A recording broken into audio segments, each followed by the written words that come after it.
मराठी सद्भावना मिलन जो आत्ता डॉक्टर अनितांनी सांगितला, तर खरं म्हणजे ही मंडळी जी निमंत्रित केली जाते ही की वोटर असं ज्याला आपण म्हणतो, म्हणजे जे फक्त आपणच मतदान करत नाहीत पण आपल्याबरोबर 20-25 जणांनी या पद्धतीने मतदान करावं अशा पद्धतीची ताकद ठेवतात, अशांना एकत्र करणं असं ते चालू आहे, जे आत्ता डॉक्टर अनिता तिळवेने सांगितलं.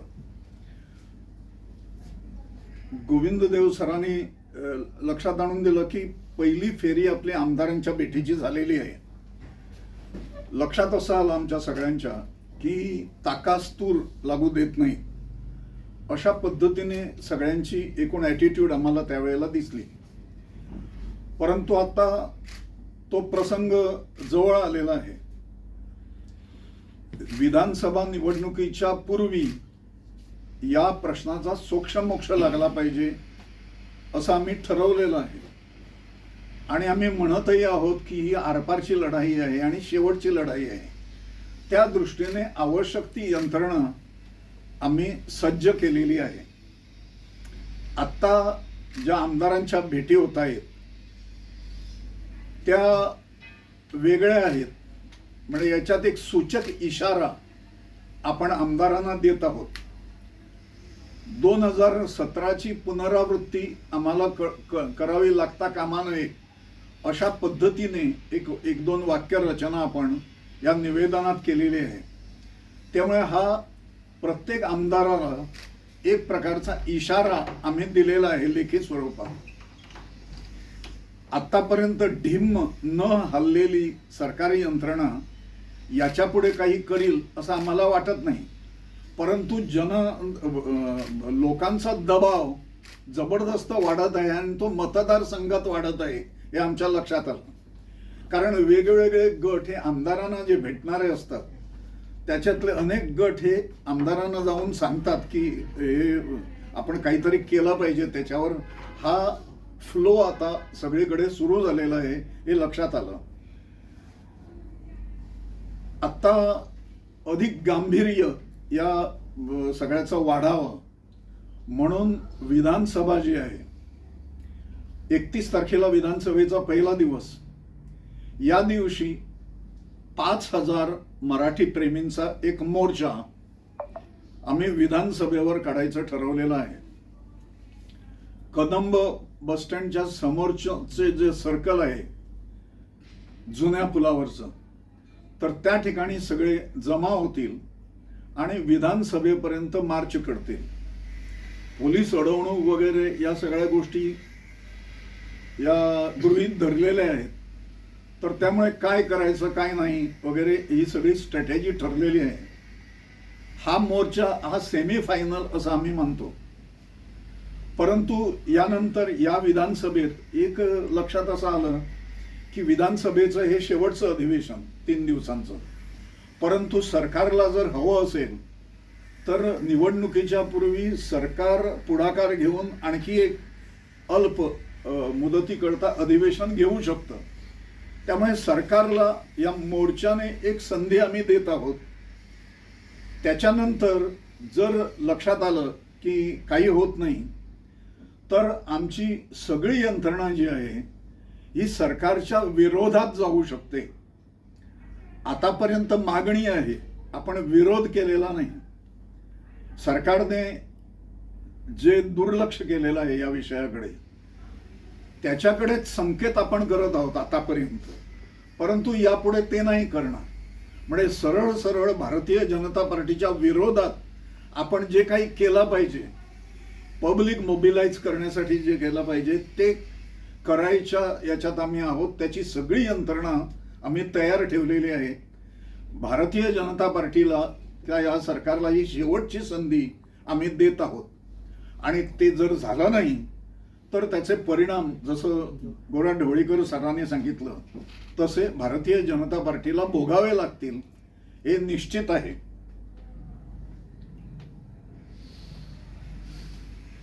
आपल्याला काही विचारायचं असेल तर आणखी एक सांगतो. जो विषय आता आपल्याला सरांनी सांगितला, ढवळीकर सरांनी, तोच विषय पुढे असा आहे की येत्या मागच्या अधिवेशनाच्या वेळेला आपण 30 आमदारांच्या भेटी घेतलेल्या होत्या की हा विषय त्यांच्यापर्यंत तुम्ही या विधानसभेमध्ये चर्चेला यावा.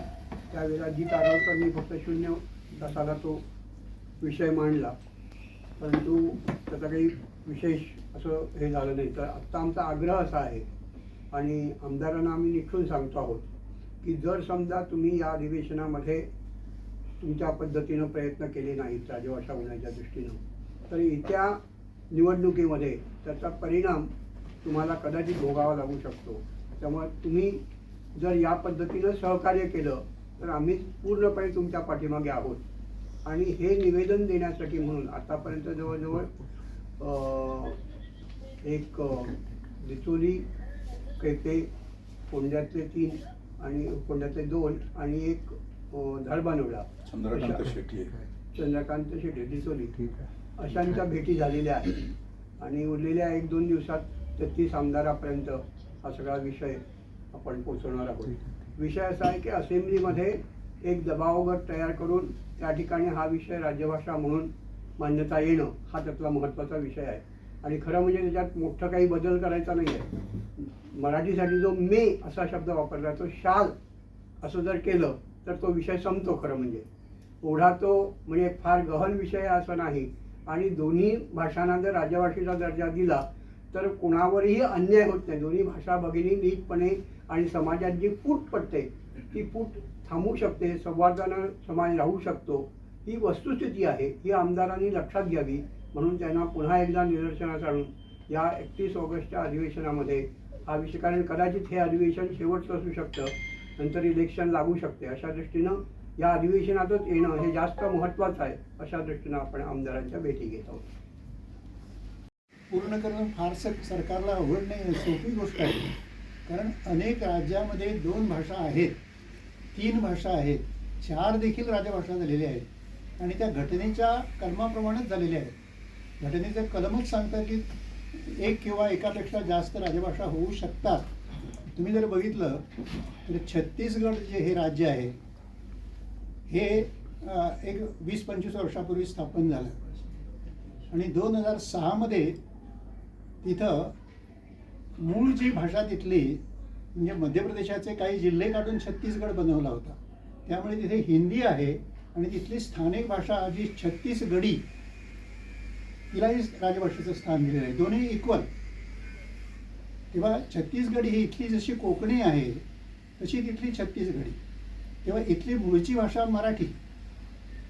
त्या मराठीला स्थान न देता दुय्यम भाषेलाही स्थान न दिलं आहे. हे चूक दुरुस्त करावी. तुम्ही जर बघितलं त्रिपुरामध्ये असंच आहे. त्रिपुरा हे राज्य जे आहे ते बंगालचे काही जिल्हे काढून त्रिपुरा राज्य बनवलं. तेव्हा तिथली मूळ भाषा कुठली होती? अर्थात बंगाली होती. त्यामुळे त्रिपुरामध्ये बंगाली आहे आणि तिथली कोकणीसारखी जी स्थानिक भाषा आहे काकबराक हिलाही राजभाषेचं स्थान दिलेलं आहे.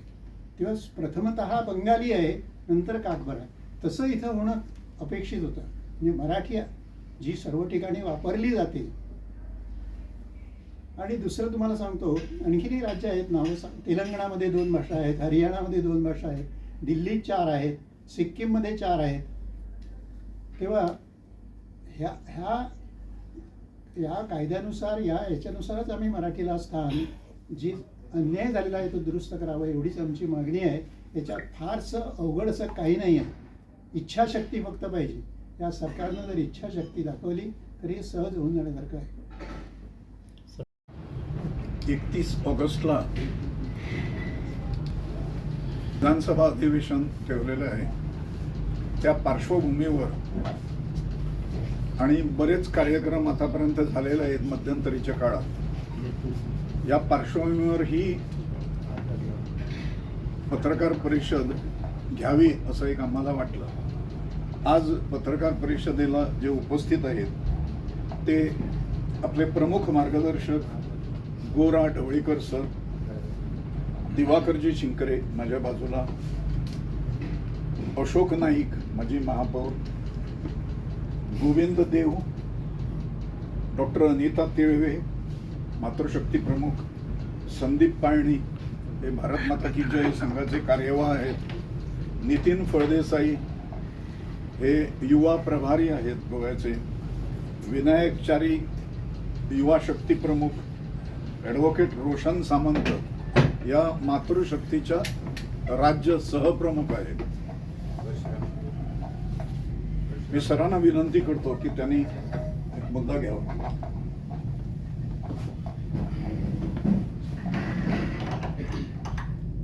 असंच ठेवा ठेवा आणि पुढे जरा वाकू नये. सर्वांना नमस्कार. गेल्या वर्षभरात आम्ही मराठी राजभाषेच्या संदर्भात अनेक उपक्रम राबवले, ज्यामध्ये मेळावे होते, सभा होत्या आणि अनेक कार्यक्रम झाले. आणि आत्ता जो एक महत्त्वाचा कार्यक्रम चालू आहे तो म्हणजे राष्ट्रपतींना एक आम्ही निवेदन देणार आहोत. आणि आमचा प्रयत्न आहे जास्तीत जास्त सह्या गोळा करायच्या. आतापर्यंत 2.5 लाखावर सह्या गोळा झालेल्या आहेत. कमीत कमी 3-3.5 लाख त्या व्हाव्यात असा प्रयत्न चालू आहे. आणि ह्या मोहिमेचं ही का आम्ही मोहीम राबवतो हेही तुम्हाला सांगतो. तर राष्ट्रपतींना अधिकार आहे, घटनेचं कलम 347 जे आहे त्या कलमानं राष्ट्रपतींना अधिकार दिलेला आहे. ते काय म्हणतं की एखाद्या राज्यातले एक भाषा बोलणारे लोक सबस्टॅन्शियल म्हणजे ते जर त्यांची संख्या जर भरपूर असेल तर त्यांची मागणी विचारात घेता येते राष्ट्रपतींना. आणि राष्ट्रपतींना ते पटलं की ही मागणी बरोबर आहे तर ते राज्य सरकारला आदेश देऊ शकतात की ही राज्यभाषा झाली पाहिजे. तेव्हा आपली सबस्टॅन्शियल लोकसंख्या आहे याच्यात काही फरकच नाही, काही शंकाच नाही आहे. 80% गोव्यातली जनता ही मराठी बहुजन समाज जो आहे याची भाषा मराठी आहे. आम्ही कोकणी बोलतो परंतु भाषा म्हणून आपण मराठीचाच वापर करतो. लिहिण्या वाचण्याकरता मराठीचाच वापर होतो, यात कुणाला शंका असण्याचं कारण नाही. म्हणूनच तर इथं 8-9 मराठी दैनिकं चालतात, बाहेरून येतात आणि लाखोंच्या संख्येने ती खपतात आणि लोक वाचतात. शाळाही तशात बहुसंख्येनं मराठी शाळा आहेत. मठ, मंदिरं, ग्रामपंचायती यांचा कारभार जास्तीत जास्त मराठीतूनच चालतो, कोकणीत कुठेही चालत नाही. एकाही या क्षेत्रात अधिकृत भाषा म्हणून कोकणीचा वापर नाही आहे. जास्त करून आपण ती बोलण्याकरता वापरतो. तेव्हा मराठी इथली प्रमुख भाषा आहे, याबद्दल दुमत असण्याचं काहीच कारण नाही. अशा भाषेला 87 साली राजभाषेचा मान मिळाला नाही ही खरं एक मोठी चूक आहे. अन्याय असा देश विदेशात माझं तर मत आहे की असा कुठल्याच भाषेवर असा अन्याय झालेला नाही. म्हणजे एवढं बहुमत तिच्या मागे असताना 180 पैकी 120 ग्रामपंचायतींनी ठराव घेतलेले होते मराठी राजभाषा झाली पाहिजे. 20 आमदार त्यावेळी होते. 30 आमदार विधानसभेला 30 आमदार होते, त्यापैकी 20 आमदार मराठीच्या बाजूने होते. परंतु केवळ हे काँग्रेस सरकार जे होतं त्यावेळी त्यांनी हा अन्याय केला. आमच्या त्या 20 पैकी जे 8 मराठीच्या बाजूने आमदार होते त्यांना मतदान करू दिलं नाही, मराठीच्या बाजूने मतदान करू दिलं नाही. तेव्हा हा अन्याय BJP सरकारनं खरं म्हणजे या आधीच दूर करायला हवा होता. अशी आश्वासनही त्यांनी दिलेली होती. पर्रीकर, श्रीपाद नाईक, लक्ष्मीकांत पार्सेकर सगळ्यांचे पुरावे आमच्याकडे आहेत. त्यांनी अनेक वेळा आम्हाला आश्वासनं दिली, आश्वासनं पूर्ण केलेली नाही. हे जेव्हा आम्ही आता घरोघर जाऊन लोकांना सांगतो, ही संधी याच्यामध्ये मिळते. घरोघर फिरून सह्या घ्यायला जेव्हा आम्ही जातो तेव्हा मराठीवर कसा अन्याय झालेला आहे. आणि लोकांच्या हृदयात सगळ्यांच्या मराठी पाहिजे, मराठी आहे त्यांना मराठी राजभाषा झालेली पाहिजे. अनेक गावात आम्ही गेलो, वाड्यावर गेलो, आम्ही सगळे मराठीच आहोत, आम्ही मराठी आहोत.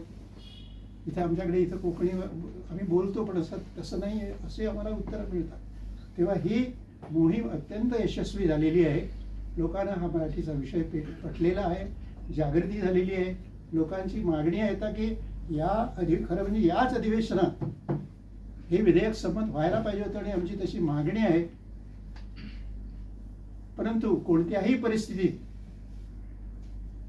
या निवडणुका येण्यापूर्वी या सरकारनं ही मागणी आमची मान्य केलीच पाहिजे, अन्यथा त्याला जनतेच्या रोषाला सामना करावा लागेल. तेव्हा ही सह्यांची मोहीम जी आहे यामुळे हा घरोघर विषय गेलेला आहे. आता सह्यांच्या मोहिमेचा हा मोठा फायदा आम्हाला झालेला आहे की लोकांच्या काही शंका असतात ते आम्ही दूर करू शकतो. हे असंच का मराठी झाली नाही तर काय होईल, मराठी कशाला व्हायला पाहिजे, असे जे प्रश्न असतात त्यांनी आम्ही जरा समाधानकारक उत्तर देतो. धन्यवाद. एक मुद्दा गोविंद देव सर म्हणजे एक मुद्दा समोर ठेवतील. नमस्कार. आपण सर्वजण जाणताच की कोकणी बरोबरच मराठी भाषेलाही राजभाषेचा दर्जा देण्याची अतिशय योग्य आणि समर्पक अशी मागणी गेले वर्षभर मराठी राजभाषा निर्धार समिती नव्या जोमाने करत आहे.